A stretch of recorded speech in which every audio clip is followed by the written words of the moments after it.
Okay, bula Vinaka, everyone. Aloha. Vinaka vakalevu na sema mai. Very warm greetings to you all. Thank you for joining us this afternoon. Yes, Vinaka, and we will start and we will have a beautiful song to welcome us into this wonderful Talanoa session that we're going to be having today. And this is a song by Kali'i Rochelle by the song Kawanoi Anuhea. Wow, that was so beautiful. Beautiful sounds from Hawaii. Aloha, bula Vinaka to you all, wherever you are logging in from. Today is the 27th of March on the other side of the dateline. And we have crossed a couple of dateline to connect the four of us today. So very warm greetings from Hilo in Hawaii, also from Oahu, and from Navua in Fiji, and in Paris in France.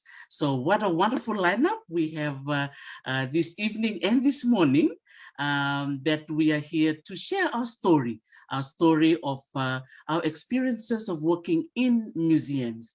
And as most of you have seen the poster that I've shared, this month is Women's History Month, and we were celebrating the International Women's Day on the 8th of March.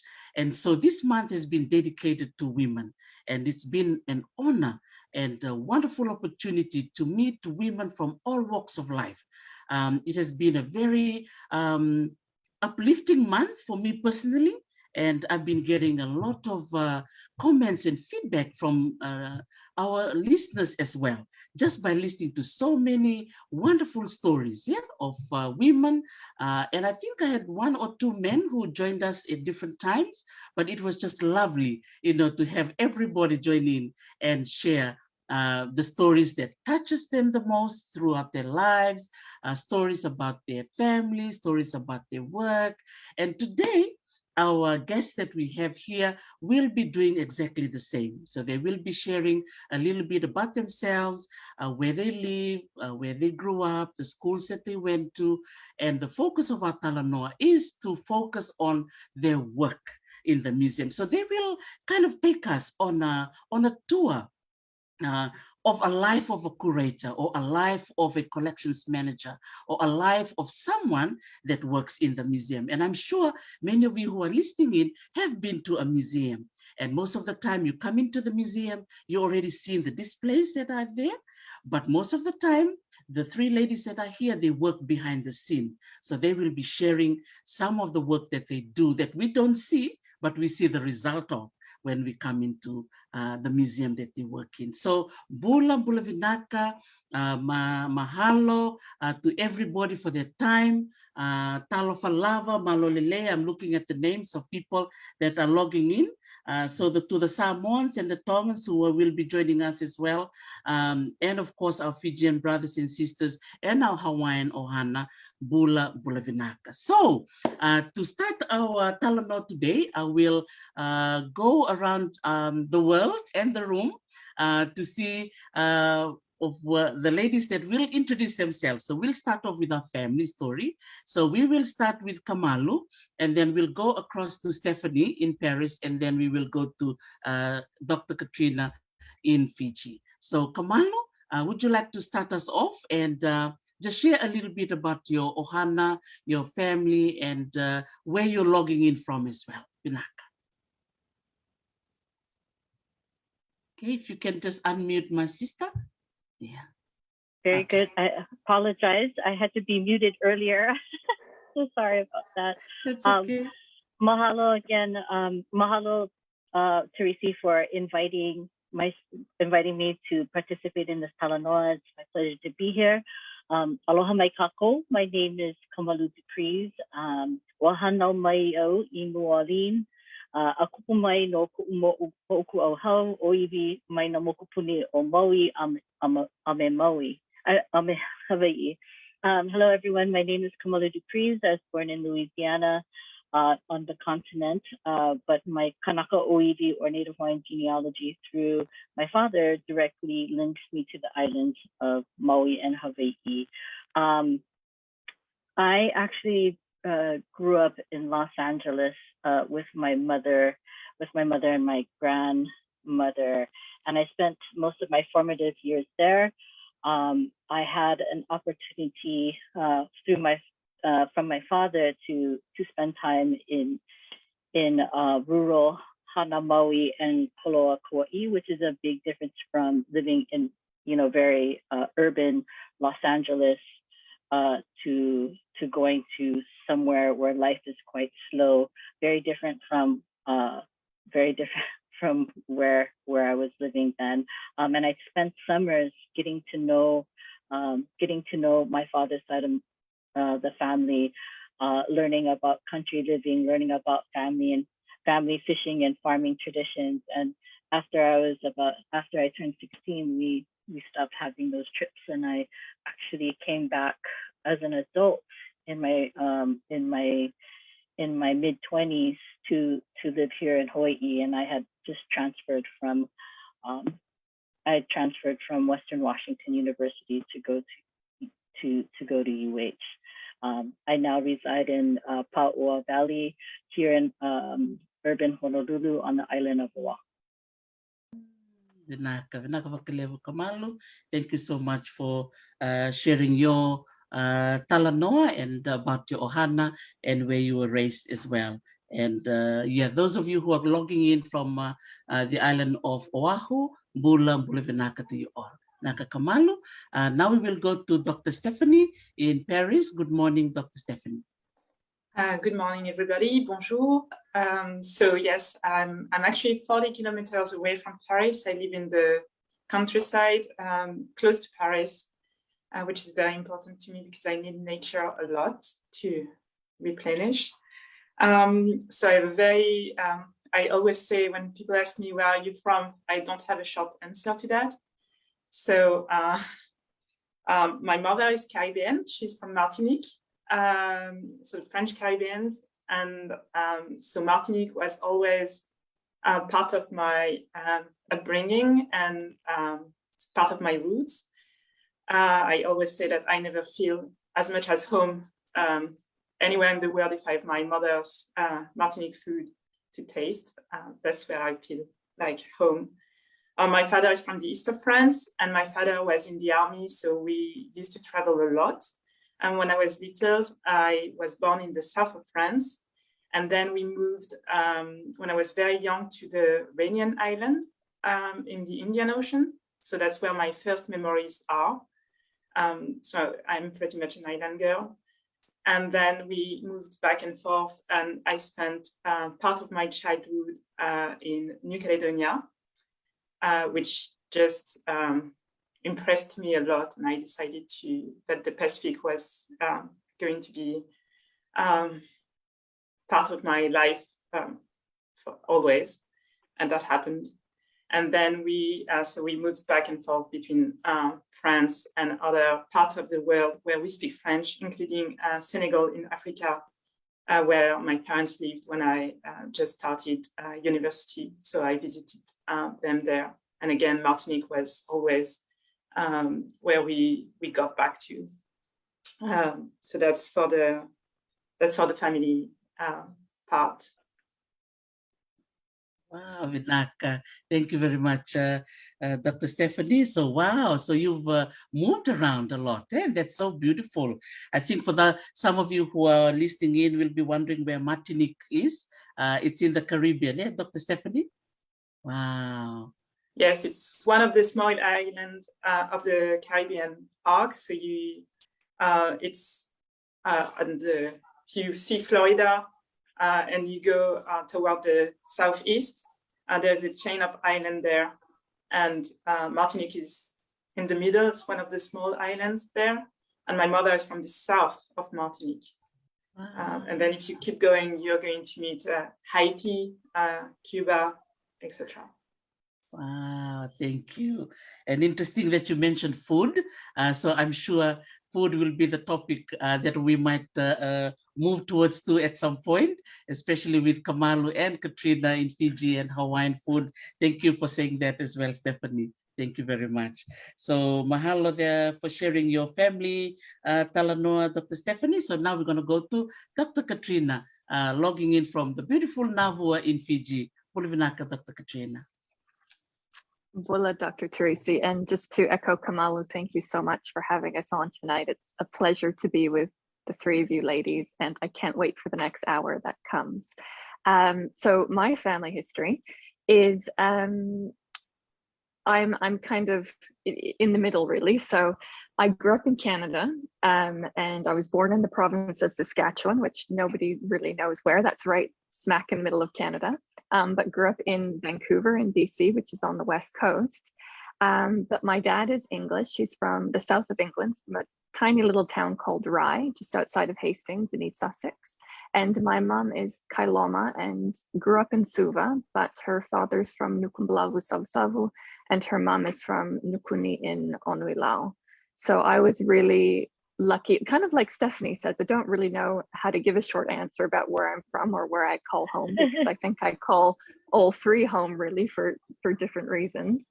But I was very fortunate to grow up in a diasporic Fijian community in Vancouver and the surroundings of Vancouver, and very lucky that my parents took my sister and I back and forth to Fiji as well during our childhood, and then independently we've both come back and forth as adults as well. So we've had that constant connection, and yes, food is a major part of it. I feel most at home when eating food, which is why I think I've gained about 20 pounds since I've been in Fiji, because all I've done is eat the food. But that, long story short, that's me and my background. So Dr. Katrina, I think I can see mom and dad listening in too. Bula Vinaka, Josie and Eric. Vakalevu na siya mamay. Aloha to everybody connecting into from Canada. As Stephanie has mentioned, she's very much a island girl, surrounded by ocean, and then again moving over to the Caledonia. It seems like the Pacific Ocean was calling Stephanie, yeah. And it looks like the same happened to Katrina. Yeah, the Pacific Ocean was calling her as well. And look, from Canada, England, and now she's in Fiji. And Kamalu, that's a sign for both of us that we are still here in the ocean. The ocean sings to us every day. But I'm sure in 2028, we will be all in Fiji, hopefully when Fiji hosts the Festival of Pacific Arts. So that is something to look forward to. And to our listeners, in 2024 will be the Festival of Pacific Arts here in Hawaii. And I have the dates. If those of you who are planning to visit Hawaii, make sure you write these dates down. June the 6th to the 16th. Yeah, June the 6th to the 16th, 2024, Hawaii. So Kamalu and I will be doing the hosting in 2024. And come 2028, Stephanie and Katrina will be hosting Kamalu and I in Fiji. So Vinaka vakalevu for introducing yourselves and sharing a little bit about your family. And it's just wonderful that we can all be here together sharing I think I can use the word our passion, right, for museums. And that is why we are here. So we're talking about role of women in museums, or even just what we do and why we chose the museum as our career in a way. Yeah? So our next question that I was going to ask each of you is to share a little bit about your career plan, or maybe a little bit one step back, just your education. What schools you went to, and how you moved from primary to secondary. And for some reason, the career path you followed brought you to the museum. So I'm very curious a little bit about that. So Kamalu, would you like to start again? And then we'll go to Katrina and to Stephanie. Vinaka, Kamalu? Oh, mahalo. Actually, my education is quite interesting in the sense where I had initially started out to go to university to either this is so funny. I actually wanted to be a primatologist, so working wanted to go to the Congo and work with gorillas. And my mother had planned that I would be a fashion designer. I don't know how those plans had happened, but I actually started my undergraduate work at Western Washington University in anthropology. And when I couldn't get into anthropology classes as an undergrad, I would go into art history classes. There was an opportunity for me to come to Hawaii on student exchange, which is kind of interesting. They have student exchange, and it was an opportunity for me to come back home, and I transferred to the University of Hawaii at Manoa, finishing up my bachelor's in anthropology and art with a focus on cultural anthropology. And then I entered into the Pacific Island Studies program at UH, and I started to focus more on art, anthropology, and religion. But I did about 7 years with Pacific Island Studies, and then I was offered a full-time job working at the Bishop Museum. And for Kanaka Oiwi, it's for Native Hawaiians, it was a very difficult sort of, the opportunity to work at a museum was a big deal. So, and to work within ancestral collections. So I ended up spending more time. I ended up not finishing my degree, but furthering my cultural education in hula chant and other cultural protocols under Kumuhula John Killer Lake. Yes. So I always consider part of that as my education, because it's not only just the academic, but also to what informed the cultural practices that have informed my practice as a museum person. So I also do that, and also another thing that has received an education through learning how to make Hawaiian bar cloth or kapa making, and being mentored by Moana Isley, who is a kapa expert, Hawaiian kapa expert, who had passed away, but being her apprentice and an assistant over those many years. Those are sort of things that help, that have really, I think of my education that has served me at the museum. Mahalo. Wow, thank you so much for sharing that. Interesting, you mentioned about the student exchange. Yeah, so yeah. I think that's something that I always encourage students, to take any opportunity that comes your way. Yeah, when you have the opportunity to go to another country or visit another university, because that step out of your comfort zone can open opportunities and open doors. And I can see that really happened to you, Kamalu. Yeah, it gave me an opportunity to reconnect back to the actual, Aina of Hawaii, where my ancestors are, but also to learn the language, learn culture and history in the academic setting, and then further going out, to see, cultural practices that are in the community. So for me, that I really see that as part of my shaping my education. Wow, thank you so much for sharing that, and especially now that you mentioned about hula, yeah, and chanting, and you had the kumuhula who was teaching you. So again, yeah, you highlighting that education comes in different shapes and forms. Yeah, it doesn't Absolutely. have to be just the university. It can be our elders in the village, yeah, elders in our homes, our grandpa, our grandmothers, our aunties. They can be our teachers too. So wow, really, really awesome to know that. And I'm sure maybe your dream to be a primatologist is still there. Maybe that's something that we can look ahead in the future. You might end up in Congo one day, Kamalu. Yeah, that's just no, I don't think so. I think my days of being a primatologist is over. I think that's also too, I should have been doing that in my 20s. I think trying to do it in my 50s is going to be difficult. So, but you can do anything. You can do anything. You can do anything. Yeah, absolutely. And it's just so nice that, you know, when you're young, you dream, about so many things, you know. You want to be, you know, you can list them. And for our young listeners, that could be something they could do as well. Just keep dreaming. You never know. One day, one of those, you know, doors will open. Yeah.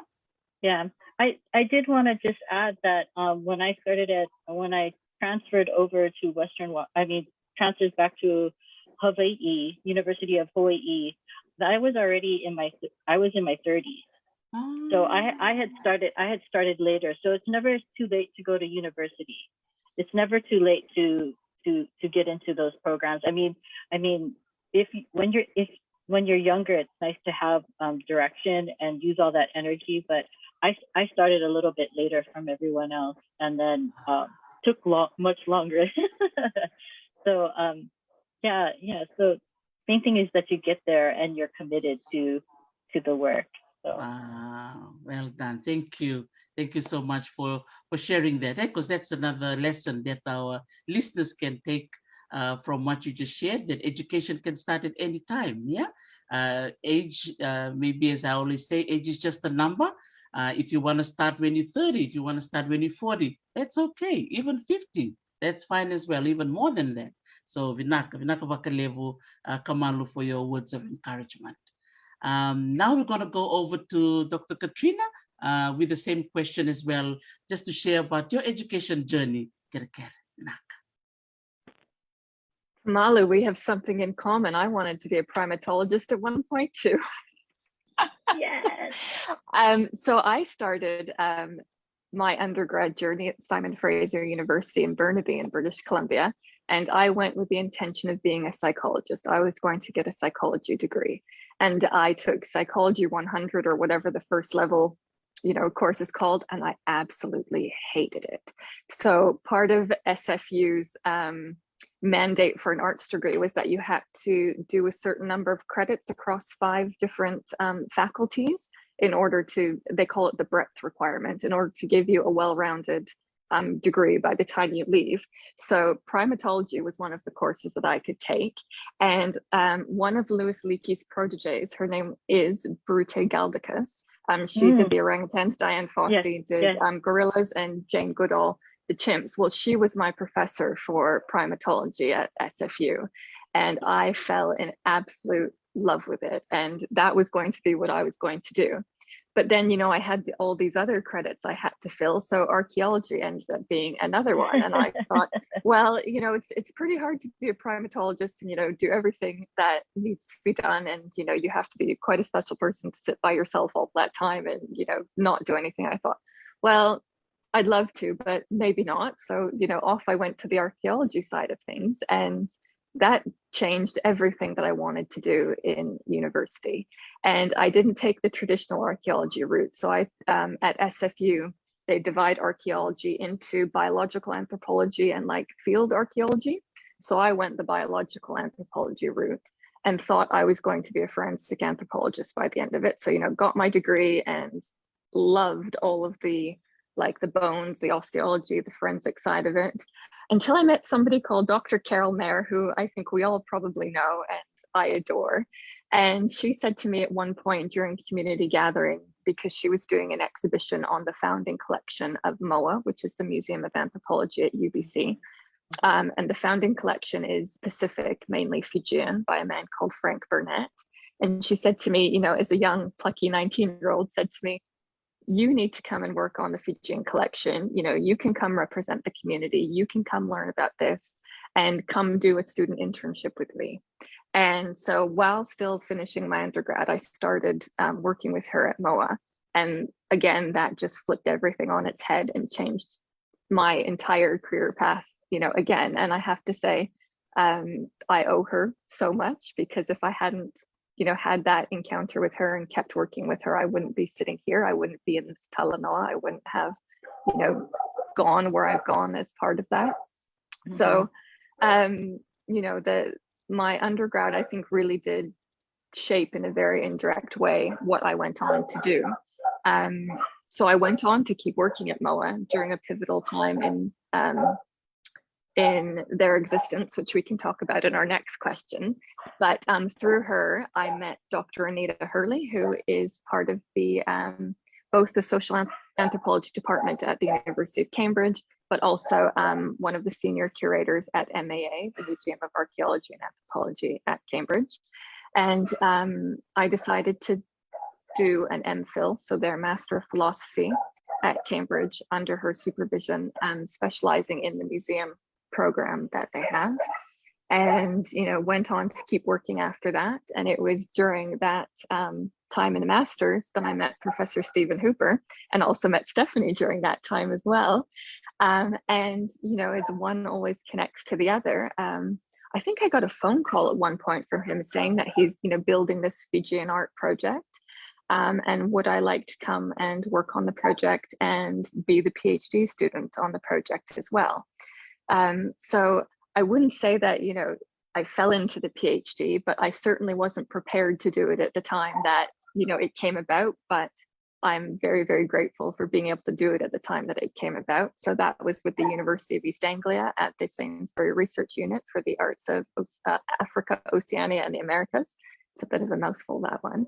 And I've continued kind of working with them on other projects since then, and in different museum settings, which we can talk about later. But I always credit, you know, MOA for my original foray into the museums and my foundation into museum life, which was really important to me at that time.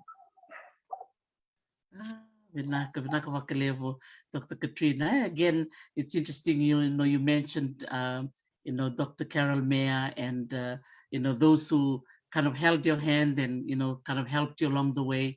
And I'm sure between all of us, you know, we have people like Dr. Carol Mayer, right, who have the heart for their collections. And for some reason, they kind of see the skills in different, you know, in us. And that's why, you know, they kind of offered that, you know, that space and say, would you like to come along? Would you like to join me? And look at that. You went along with it, and here you are. Wonderful. Thank you so much, Dr. Katrina. And I think you're absolutely right. Yeah, if you didn't choose that pathway, you may be somewhere else today, but it's lovely that you followed through that pathway. And here we are sharing your story. Vinaka vakalevu, Dr. Katrina. So now from Canada and Navua, over to you, Dr. Stephanie. Well, thank you. Well, what journeys we've traveled. Well, mine is long too. I first went to school in the Réunion Island, which is a French-speaking island in the Indian Ocean. This is my first memory of school in preschool. And then again, because we traveled so much, I keep changing, and I keep trying to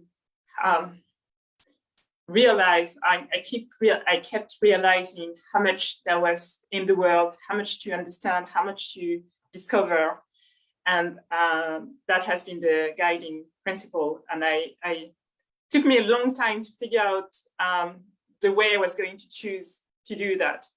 And I think the idea of working in a museum came actually, and working on the Pacific and in the Pacific, hopefully, came when I was in New Caledonia, and I spent all my weekends in the Museum of New Caledonia. I was absolutely fascinated, a little bit obsessed with that museum. And then we moved back to France, and we had the opportunity to go back to New Caledonia when I was 16. And then the cultural center, the Chibao Cultural Center, was in the process of growing.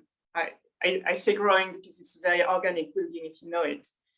And again, I just had a fascination for that building. I was 16.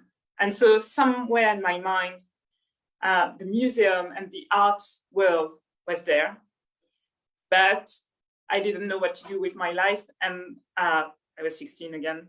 And I said to my parents, I'm going to work in the Pacific one day. Maybe I'd work in a museum. I'd love that. But then I had other passions too. So plants were one of those. And so I also tried biology to see whether I could work with plants, maybe in the Pacific. So it was very, very diverse, had many ideas. And little by little,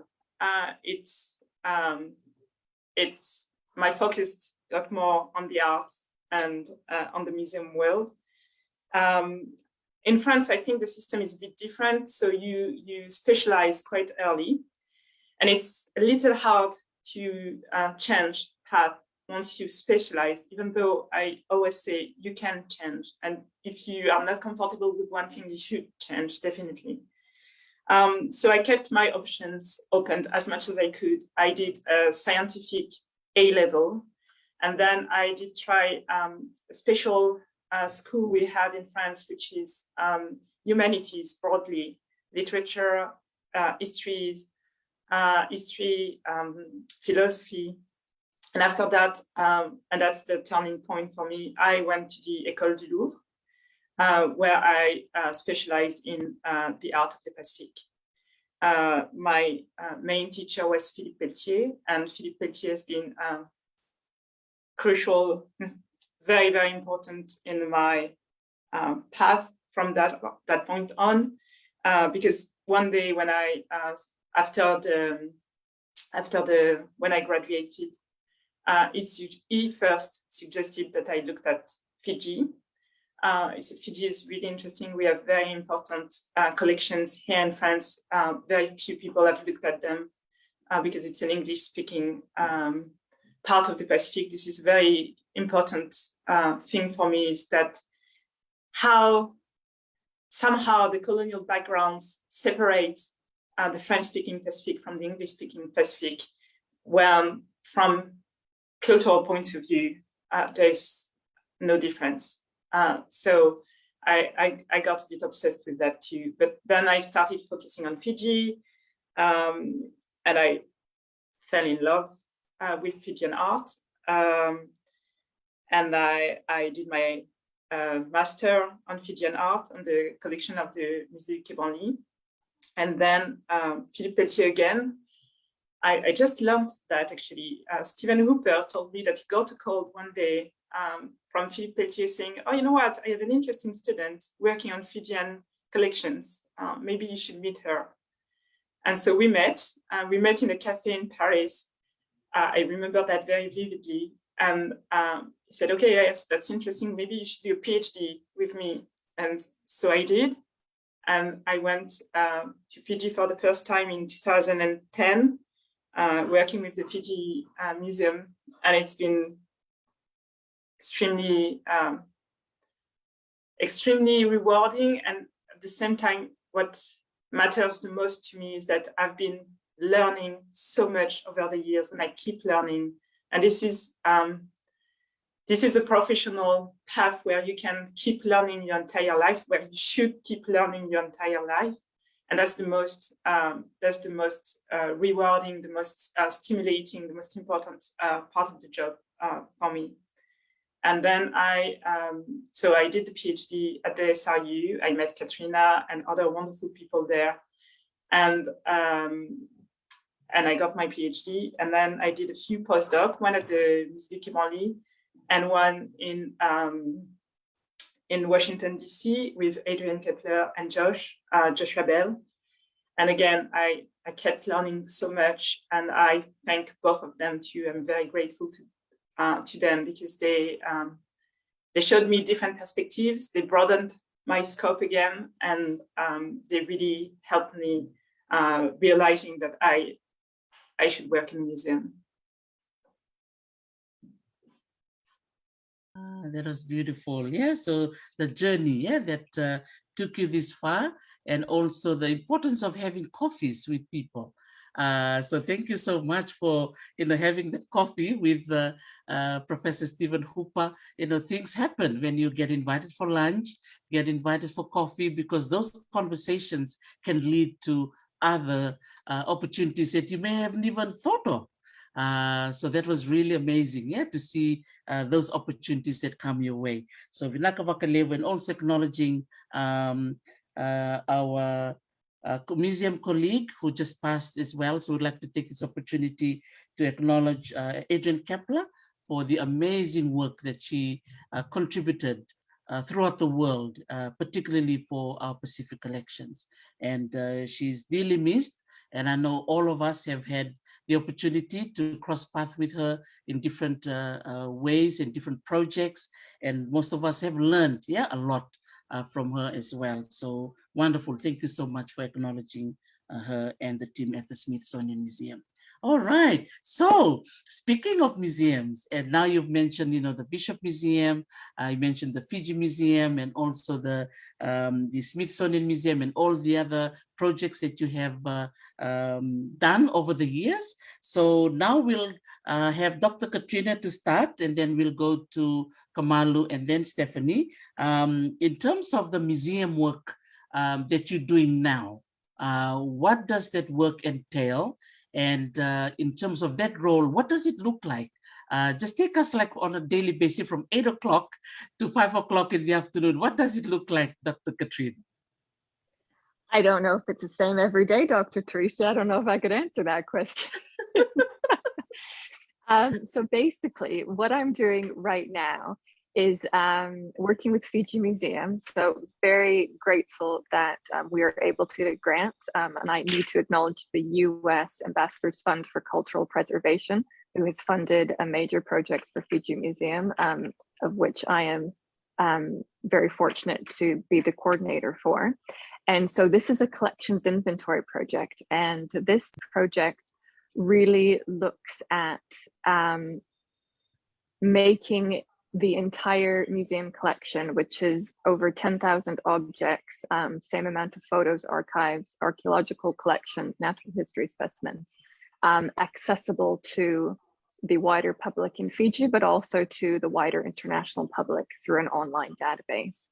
And so we are now working towards documenting the entire collection. So I'm afraid my role at the museum right now isn't very exciting because it's a lot of admin at the moment, but it's looking at, setting up the process for the project, getting all of the advisors on board, procuring all of the equipment, things like that, drawing up the timetable and the work plan, very boring things like KPIs and deliverables. However, when we start the collections project proper, which is when the documentation process starts, that will be a systematic day-to-day task of gradually emptying out each of the storage areas, transporting them to a newly refurbished area of the museum, and then going through kind of a 4-stream process, which will be documentation and analysis, digitization, which is photography, kind of packing and moving, and then rehousing. So that will be a major feat for the museum. It's never been done in the 100-plus-year existence of the museum. For those of you that don't know, the Fiji Museum is the oldest in the smaller Pacific Island area. It was conceived in 1904, so the first collections came in 1904, but the building it's currently in wasn't opened until 1955.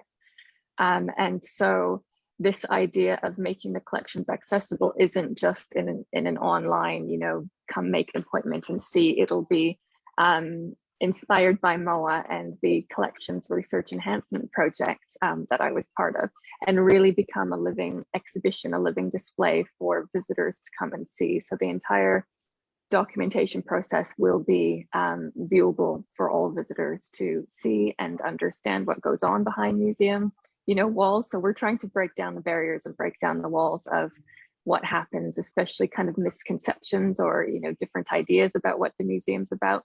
Really kind of make it very transparent and a two-way street for everybody to feel involved and part of the process.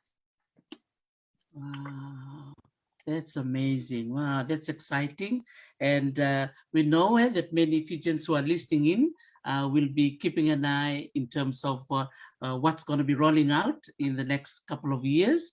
And I know you've got such a wonderful team there in Fiji, and also your colleagues in Canada who will be keeping you informed and also for many of us overseas, can also be able to see things online. That's exciting. Yes, so Vinaka vakalevu, Dr. Katrina, for sharing that with us today. Okay, and now we'll go over to Kamalu. With your role at the Bishop Museum, what is something that you're doing right now that you would like to share with our audience?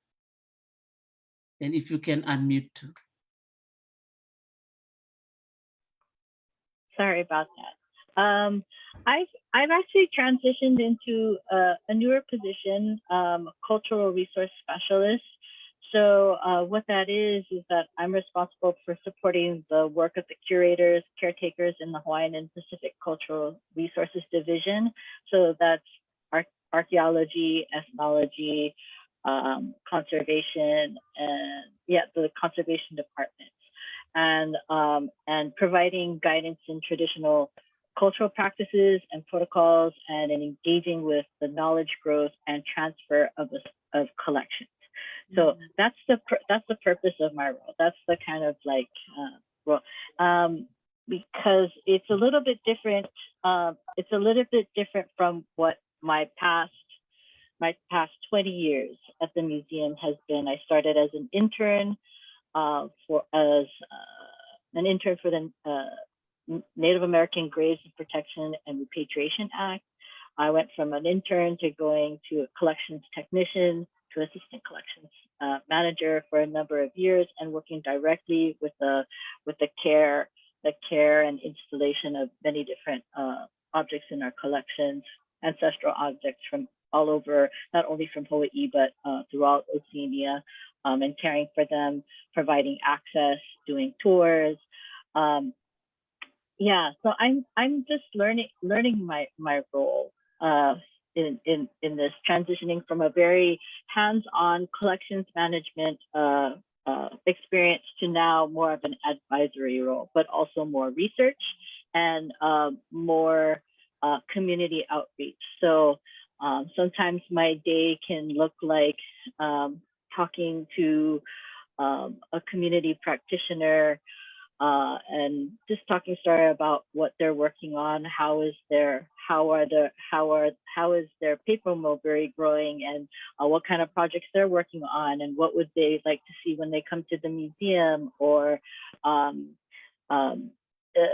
serving as part of the institutional memory for the department, for the ethnology department, working on some of the histories that are there, or what has been done in the past with different, even with objects, and then even staff. I also get to, here's one project that is in the works, and I believe will be ready by 2024, is the red exhibit. It's called Ka'ulavena, Oceanic Red. So what we are trying to do with a number of cultural objects is tell the story of red in Oceania. So we want to be able to communicate red is not just a color, but it's an emotion. It's an emotion. It's a feeling. It's a condition. And red is not always the red that you think it is. The red can be reddish brown. Red can be red. It can be pink. And so in all these different ways of looking at that, we're going to look at different cultural objects throughout the Pacific that will help tell that story. Lots of times we associate red with things that are sacred, but sometimes we also want to talk about stories and objects that are associated with trauma in cultural history. So we're hoping to tell this really big story about red from this perspective. We're all part of that exhibit is we're hoping to have most of the text mainly in Olelo Hawaii, and then we'll have translation in English. And then we're also trying to make sure that when we have descriptions of objects or stories, that we will also have it in the language that that the object comes from the culture that it sits within. So this is a big collaboration with different people throughout Oceania. And Teresi, of course, you are one of the people that we are going to connect with for things Fijian, or for a Fijian perspective, and to enlighten us, because we don't have that expertise, but we're very happy to have those conversations. Oh, somebody's hand is raised. Someone's hand? No, that's not a hand that's raised. That's my hand. Yes, sorry, that was a very long explanation into what I'm working on, and as I'm transitioning into this new position. So it's a lot of, and my focus too on the collections is the Hawaiian kapa collection. So I'm doing a lot of research on that, and little sub collections within that, looking at the different histories of certain kapa pieces. So yeah. Wow, that's exciting. Thank you. See, you can just see, yeah, for those of you who are listening in, we'll see the variety, yeah, of the roles that you've highlighted, and also the work you do. So it involves research. You mentioned community outreach. You also mentioned exhibitions and all those words that you're using in terms of working with practitioners as well. So for those of you who are listening in, particularly the young ones who may be wanting to work in museums, this is a good talanoa to take some lessons from this our guests today, because they have different paths that they followed, but we kind of all ended up in the museum. So that is why we're having this conversation, and that's why they are here today. So thank you so much, Kamalu, for sharing that. I also love the fact that you also thought about the language, yeah, the stories to be, or the labels to be in Hawaiian. That's another interesting topic of discussion, yeah, as museums started to change in the way they do labels, even in the collection store. But I'll come back to that and ask you all, the three of you, as to what is happening in your projects in terms of language, because that's another interesting thing to discuss. Mahalo, Kamalu. Now to Dr. Stephanie, the same question as the other two ladies in terms of your work right now at the Kibronli Museum in Paris. Thanks. So I'm the junior curator for Pacific Collection at the Cambodian Museum. Just to give you an idea, we have about, I think, 35,000 artifacts that are connected to the Pacific broadly, including Australia, and we have about I think 10% of that in permanent display, and then many others circulating in temporary exhibitions around the world. So actually, my work is very diverse, and every day is different, which is another thing I like about it. But we do so many things, including research, documenting the collection, making sure as much as possible that the informations are accurate. So that's a big part of the job.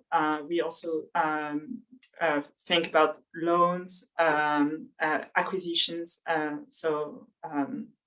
new artifact for the museum collection, how we can make sure that the collection evolves too, and is more comprehensive in a way, and publicly accessible. So for some artifacts, it seems very important that they end up in a public collection where they can be shared and seen and displayed.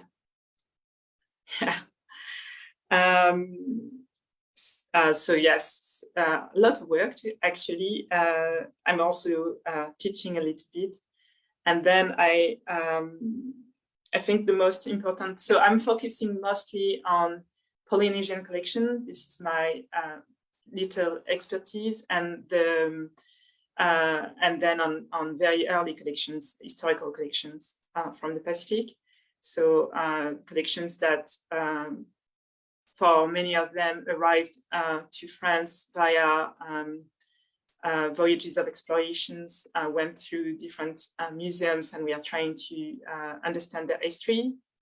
And we have artifacts that are amazing, very rare. And so it's extremely important for me to understand them better, understand their history better, and then to put them back into relations with their communities of origin.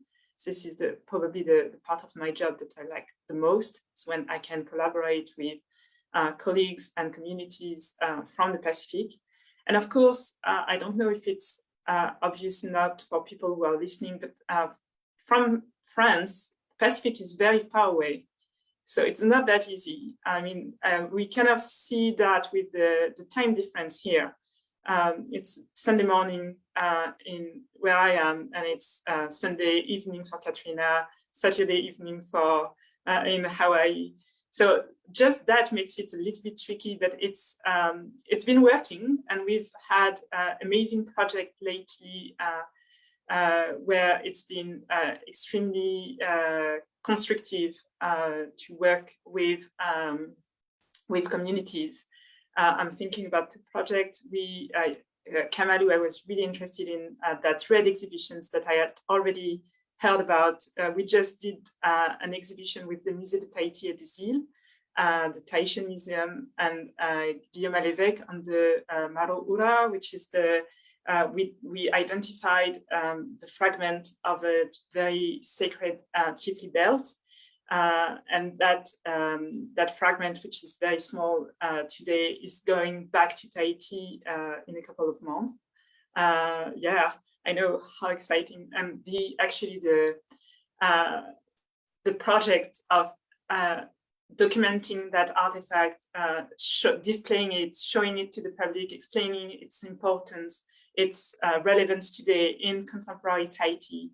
It was absolutely wonderful. The cooperation with Tahitian colleagues, researchers such as Guillaume Alevêque was very, very powerful. And going back on the language question, we are working now at the Cape Only to include more voices, as many voices as we can. I think everybody realizes that those for some artifacts that are in our collections for historical reasons, there are so many stories, so many things to say about them that almost nobody can tell the whole story. So we have to get people together, get all the stories together, and let as many voices as possible tell their truth about those artifacts. And so that's a very exciting turn in the museum where I'm working. And we did that with the Maro Ura. We did try to have the scientific, hardcore scientific story, and then the historical story of that artifact coming to Europe and then to France and in different museums and going back to Tahiti, and then the Tahitian story about the belt and everything. And we had, and I think it was the first at the Cape Only, we had Tahitian language as the second language in the exhibition. So it was French and Tahitian was accessible by audio, which was very powerful because it allowed people who do not speak Tahitian to have an access to that cultural diversity they don't know about in Paris, and to hear Tahitian and to hear the story in Tahitian, and for the artifact to be surrounded with the Tahitian language, including the pure, the prayer that used to accompany it when it was in use. So it was extremely powerful, extremely rewarding, and those kind of projects keep me going. So maybe I'll mention another one later. Wow, that's exciting. It's nice to see the excitement in all your voices, when you mention community. I think that's something I noticed with the three of you. Yeah, when you're working with others in the community, with the practitioners, with the copper makers, and for you, Stephanie, with the artists or the community from Tahiti, and for Katrina mentioning, the experts in Fiji, they're working together. That makes our work so rewarding. I think I'll use the word that was just mentioned by Dr. Stephanie. Yeah, that every day is not the same. Is that right? Yeah, you come in the morning, what you did yesterday is different from today. Yeah, and of course it'll be different to tomorrow. So for those of you who are listening in, especially our young ones, this is something that you can be inspired by, with the three ladies explaining the different roles that they play and the different things that they do as well. So thank you so much, and I'm glad you touched on the topic of language, Dr. Stephanie. So maybe I'll ask Dr. Katrina, what are your thoughts on the language topic there, Katrina, with your work? Thank you, Dr. Tracy. For me, the language has always been the most important part. And I think that, it's a bit of a cliche saying now, but you can't have culture without language. You can't have language without culture. And so to have one without the other, especially in a museum setting, really doesn't, excuse me, make any sense at all. And so I've been very lucky, and I keep talking about MOA, but MOA really did kind of ground how I think about Western museum settings in particular, because everything that we were taught and were guided by really was indigenously led, and it was indigenous led protocol, and language was an extremely important part of all of that. So staff had to all, undergo language training, cultural training, all kinds of different aspects, no matter if you were, a custodian, if you were an intern, if you were a volunteer, directly up to directorship and senior management, all went through this kind of training to be able to grasp the language, because like Stephanie says, the objects without the language is such a sad thing, and to be surrounded and enveloped by it is so important. So to me, that's something I've always fought for in any museum context I've been in. Especially for exhibition's sake, because having the language connected to an exhibition is important, like Stephanie said, not only for community members, but for others outside to be able to learn and acknowledge the importance of it. And for this collections project, finally being able to reconnect kind of the language with the objects is going to be a really important part, because I'm sure, as everybody's aware, Fiji Museum is a colonial institution, and it was created out of, colonial entities, and therefore there hasn't been the language privileged for any of the collections it holds. I should say it doesn't hold only, indigenous Fijian Itoke collections. It holds collections from around the Pacific. And so reacquainting that language will be an important part. And I should say, and I should have said earlier, my other role right now at the museum is working with the Urban Pathways project that I'm currently a postdoc on. And through the Urban Pathways project, we have an internship program called the, I'm not even going to remember what it's called, YWPP. Youth Internship Program is basically what it refers to. And so we've got 15 youth across 3 cultural institutions in Fiji: the Fiji Museum, the School of Marine Studies, Marine Collection at USP, and also Bow Dance Fiji. And we've got amazing, amazing youth working in all institutions. I work most directly with ones at Fiji Museum, and currently we are working on a group exhibition, which will be their final project for their time on the program. So again, that language side of it is incredibly important, because they're urban youth, they all come from diverse parts of their own backgrounds and heritage. So that'll watch the space, that'll be online as well as in person. Wow, that's exciting, and thank you for highlighting the work of the youths in that project. Very refreshing, if I can say the word. To see these young ones, they're so enthusiastic. They're bringing in a different perspective into the museum, and they're using technology as well.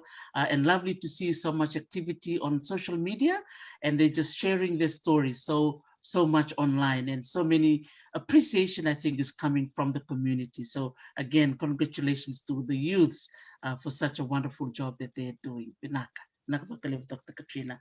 And since you mentioned the word youth, I will go to you ladies. Our second last question. We'll start with Dr. Stephanie. If a young person asks you for any advice of work in a museum, what would you say to them? I know your list will be very, very long. I'll give you a couple of seconds to think about it. Maybe I know your list is long. Just give two advice you would like to give to them, perhaps something to encourage them as they dream, as they look towards this pathway in front of them towards a museum. So I'll start with Dr. Stephanie, and then we go to Kamalu, and then we go to Dr. Katrina. What would be those two advice you give them? So advice for a young person who would like to work in a museum. Yes. Yes. Okay. Actually, I don't think I would have a very long list, but the first thing I would say is keep trying, keep believing in it, keep dreaming, because as I said, when I was very young, I thought maybe one day I'd love to work in a museum, and people keep telling you the market is really hard, jobs are very scarce, it's going to be really difficult, are you sure you want to do that? Well, my advice is, if you're sure you want to do that, if you're ready to do the work, keep dreaming, keep trying, you can get there. And museums are changing too. So it's going to be more and more diverse, I hope, in the future. So I think that's the main advice. And I would say get as much experience as you can in museums, do internship, do volunteer, try, and maybe a last advice, learn with the artifact, learn with the objects, listen to them, look at them, because they are the best teachers at the end. Woohoo! Wow, that's amazing. Okay, I'm going to give you a nice heart there. Thank you. Dr. Stephanie, wow, I just feel energized again, ladies, just with talking with all of you. I'm thinking, when I was young, many moons ago, I love the fact that you mentioned, keep believing and, keep dreaming. Definitely, you're so right. With, people will say, oh, as you said, there's not much work there. Maybe there's not much opportunities, but as you said, the museum space is changing. Absolutely. And I must say too that work opportunities may be in design, some people who are really good in computers, a lot of these things, especially the digitization, as Dr. Katrina was talking about earlier. Yeah, a lot of the museums are going digital, they're going online. Thinking about COVID-19, yeah, many museums have to close down, but the online museums sprung up everywhere. Yeah. So thank you so much, Dr. Stephanie. I like what you said. Volunteer. Yeah. Take the time and do internship and learn from the artifacts. Wow. Vinaka, Dr. Stephanie, for mentioning those with us, and also our listeners listening in. Vinaka. Kamalu, what would be your advice, Vinaka? I'd echo what Stephanie has also said, but I think, for myself as Kanaka Oiwi, a Native Hawaiian or an Indigenous person, working or wanting to work in a space, especially like museums, because they're really filled with different sort of, Western colonial discourses, pedagogies that really are linked to histories of trauma and pain for people. Sometimes, we don't feel it until we're there. But I say be brave in those spaces, even if it's something that might make you feel uncomfortable. Volunteer and do. If you're just trying to learn about museums, just try anything. Be patient, be persistent, but just try anything. And once you're there, and if you don't know something, trust in your lived experience, trust in the experience of your family life, your school life, trust in the things that you have learned, because that is valuable too. And also too, you being in that space makes a big difference. Don't ever think whatever little thing, even if it's, just say you're working as a reception person, or just or maybe you're somebody who might work a custodial, or just something, just as you're entering into that sort of position, your presence makes a big difference, especially to those ancestral objects, because they know you're there and you're there trying to make a connection. So whatever level you're at, and even in my own experience, going from an intern to where I'm at now, you'll have time. There's no one way to go about it. There's no one way to go about it, So, yeah, be brave, trust in your lived experience, and you make a difference. You being there makes a difference in whatever capacity. It makes a difference. Wow, beautiful. Thank you so much. Thank you, Kamalu, for those words. I like the reminder, as you said, be brave, because you're absolutely right. Sometimes when you go to museums, you can feel the pain, as you said, the trauma of the past. As we all know, the past has gone. We cannot change the past, but we can change what we're going through today for the future. And so our young people has so much potential, right, to come to these spaces and create change themselves. So Vinaka, vakalevu. Wow. Vinaka, Kamalu, and now to Dr. Katrina. I don't like being last. I don't know if there's much more I can add to this. I think those are two brilliant answers. And ironically, I was having this conversation with a youth last week. So I feel quite good saying now that I said all of that same advice too. So that makes me feel better about, guiding and trying to help. But just to echo what's already been said, and you, Dr. Tracy, in your interludes as well, volunteer anywhere you can. Museums love volunteers because often they have very small budgets, so they might not be able to pay you much, but if you're serious about doing it, volunteer. There's so many different departments. You can find a department that suits what you want to do. And especially, like you said, Dr. T, with graphics and design. One of our interns in the Urban Pathways project with Fiji Museum is strictly doing graphic and design. And, one of his comments was that he had no idea that graphic and design could be part of museum work. And he is just loving what he's doing right now. But I think also, keep learning from everything around you, as both of the ladies have already said. You know far more than you think you do, and you can always keep learning with what you don't know. And everything that you have just sticks within you and adds to another piece of you that just becomes this brilliant, walking dictionary and encyclopedia and source of knowledge that somebody else doesn't have. So you can always add to the conversation and add to what's going on. And depending on where you are and, what museum you're thinking about, often ethnography museums hold lots of different, object types, cultures. They care for so many different things.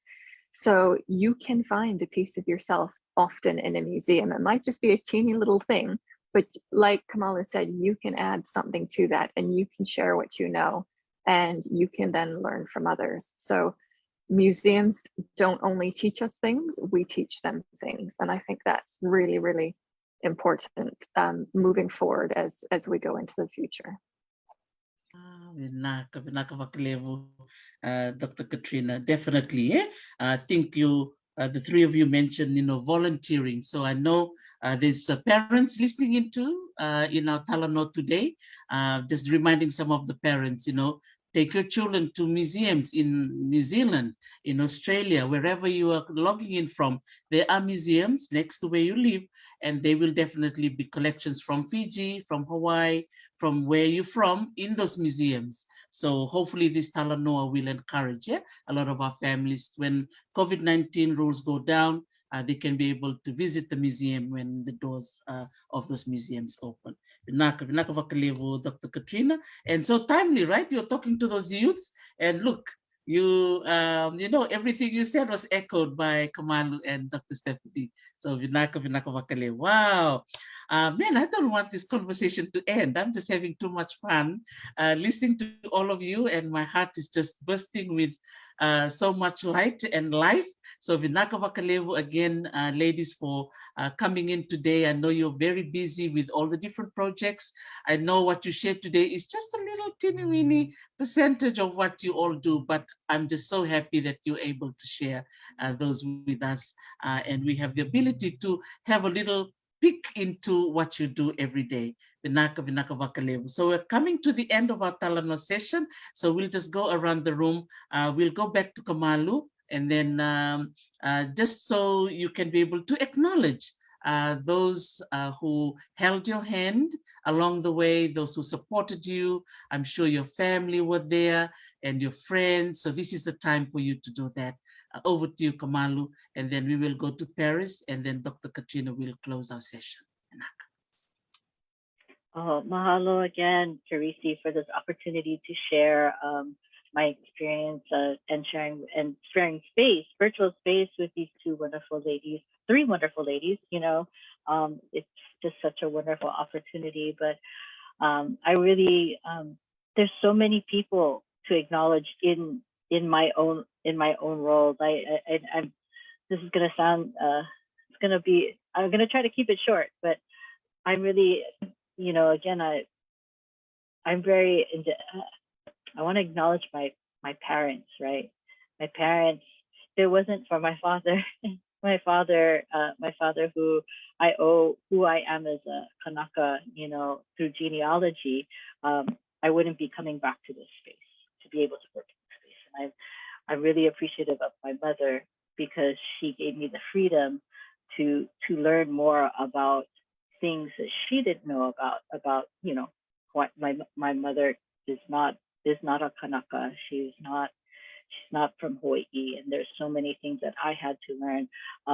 And I have to acknowledge two of my most influential teachers because one of them had started me, John Keola Lake, Kumu John Keola Lake. He also was a advisor at the museum, but he encouraged me to take that internship. And when I thought that I wanted to give up and not be at the museum, my kumu for Kappa, Auntie Moana Isley, she told me to stay. She says, you need to be there. You need to be in that space. You need to keep on doing what you're doing. And I also want to acknowledge my partner who works in the front of house, who we commiserate every day about what we do and the challenges of being a, you know, Kanaka Oiwi in the museum space and together. So I want to acknowledge all of those people, as well as all of the other, you know, kupuna that are in that space with us, working every day. Mahalo. Such a long list. Since you mentioned the word long list, that means I will be inviting you all again sometime in the future. So if I send you the request, please answer my email, and I know you will.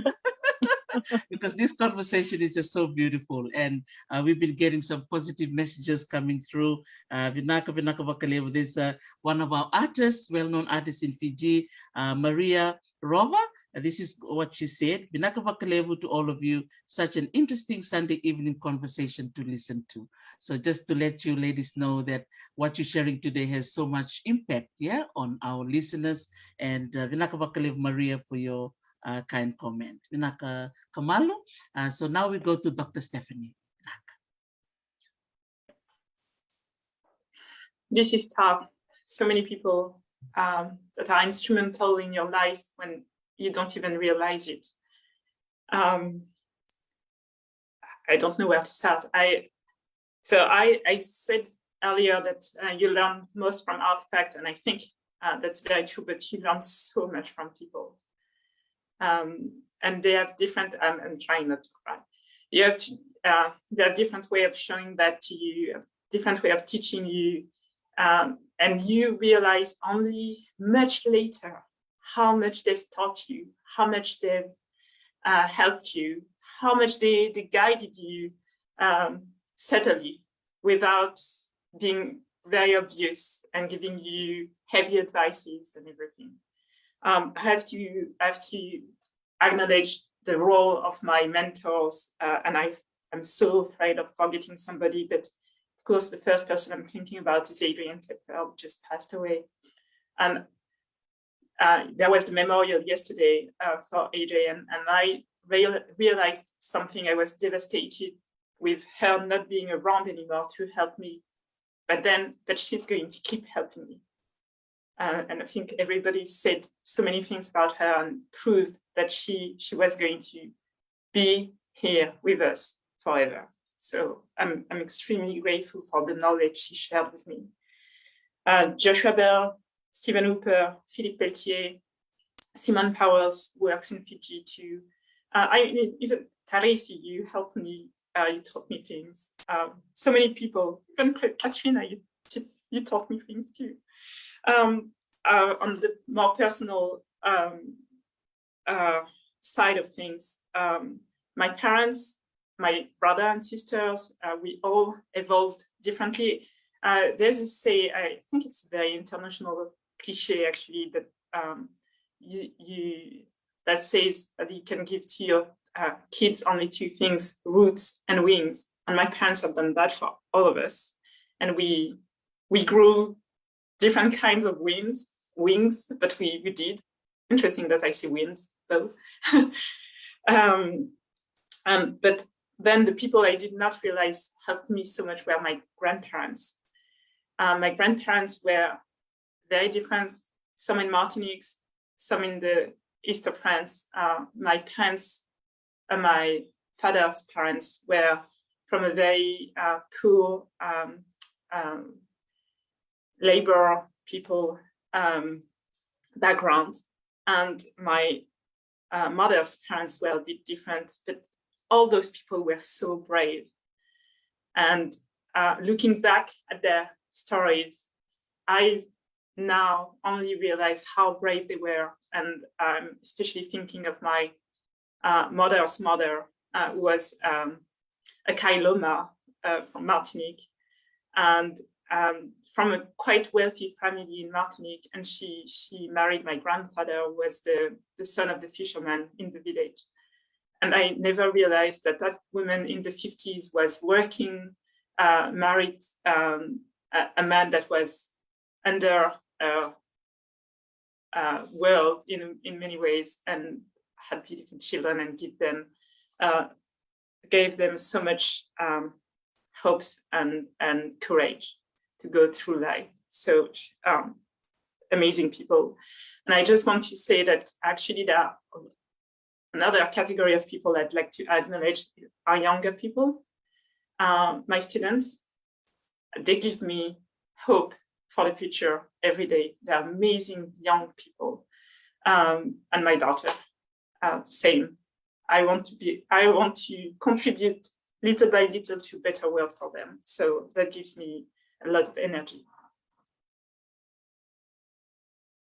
Yes, Vinaka vakalevu, Dr. Stephanie, and I think you just kind of reminded me again as to the purpose of why we're here, which is, Women's History Month and celebrating our women, and you bringing in your grandmothers, from the past, and you're bringing them to this generation, and now you're bringing in Judith as well, and that intergenerational, sharing of love, and of course courage. That's another big word that was shared today. Vinaka vakalevu, Dr. Stephanie, for sharing those beautiful words. So from Dr. Stephanie, now we'll pass it over to Dr. Katrina. Over to you, Dr. Katrina, to close our session today. And again, I have to say, if I have the power to extend to another 2 hours, I will do so. But it's just so beautiful. This is short and sweet, but as I said, I will come back again for another Talanoa session, as one of our sisters here has just mentioned, that should be done, because what we've just shared today is just a little bit of a little snippet, but definitely there will be more down the line. And for those of you listening in, yes, check your local museum. when COVID-19 goes away, lots of opportunities are there for young ones to volunteer, some of the projects and exhibitions that you can experience as well. Vinaka, vakalevu, Dr. Stephanie. Over to you, Dr. Katrina. This, I think, like the other two ladies, this is a really tough and emotional one.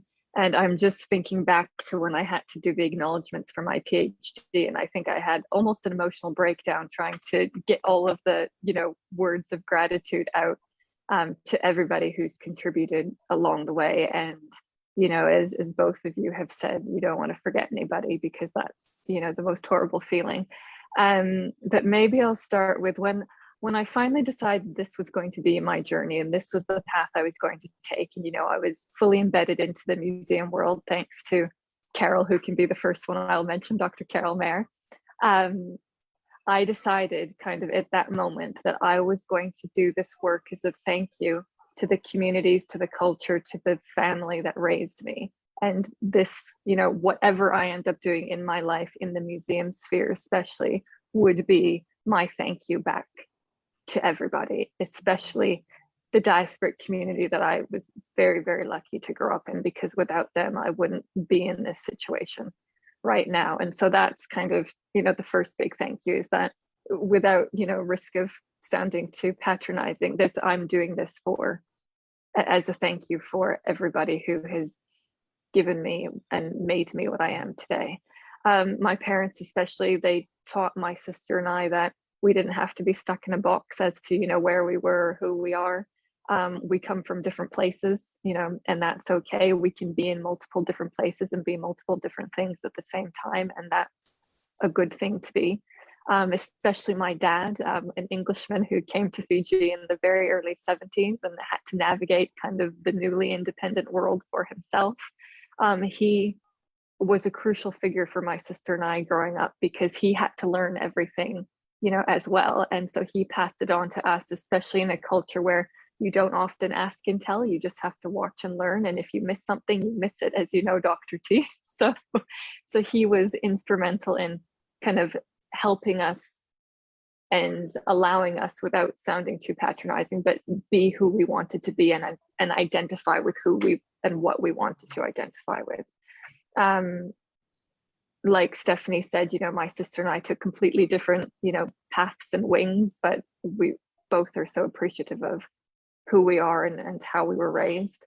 And Dr. Carol, again, I can't thank her enough. Anita Hurley, Steve Hooper, he's been, steadfast in my journey in the last 10 years. I should have said in the beginning, I've lived in England for 10 years before starting this. So it really has been a round the world journey for me. It's been very interesting working on my mother's culture, living in my father's land. I don't think I ever expected to do that, but it's been a gift that I wouldn't change. Karen Jacobs, all of the staff at the SRU at UEA, and all of the Fiji Museum staff, past, present, and future, especially, as Stephanie said, the youth that are coming up.